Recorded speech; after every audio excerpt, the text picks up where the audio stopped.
आने वाले एपिसोड में बड़ा धमाका होने वाला है।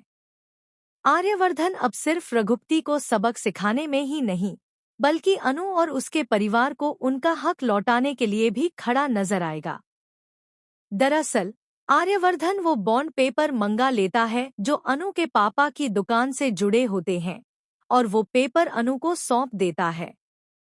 अनु सोचती है कि बाद में पढ़ लेगी, लेकिन आर्य उसे साफ कहता है, ये सिर्फ तुम्हारे लिए नहीं, तुम्हारे पापा और तुम्हारे घर के लिए बहुत जरूरी है।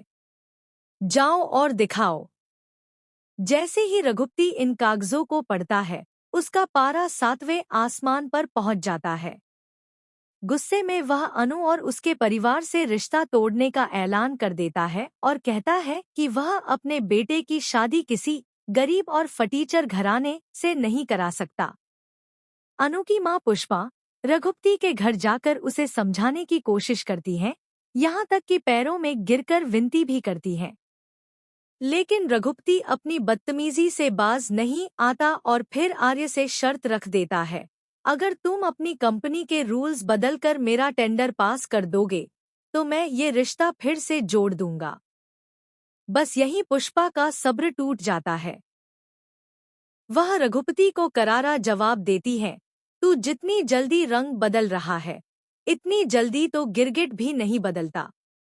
रिश्ता तोड़ने वाला तू कौन होता है? रिश्ता तो मैं तोड़ती हूँ। और गुस्से में वहां से निकल जाती है। आर्य भी वहां से चला जाता है, लेकिन उसका एक अधूरा काम अभी बाकी है, गोपाल की दुकान वापस दिलवाना।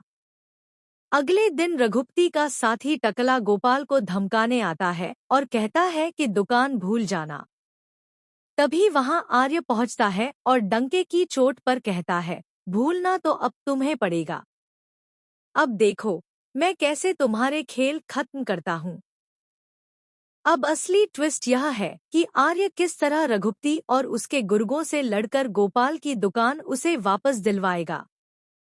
आने वाले एपिसोड में यही सबसे बड़ा ड्रामा और जंग दिखने वाला है।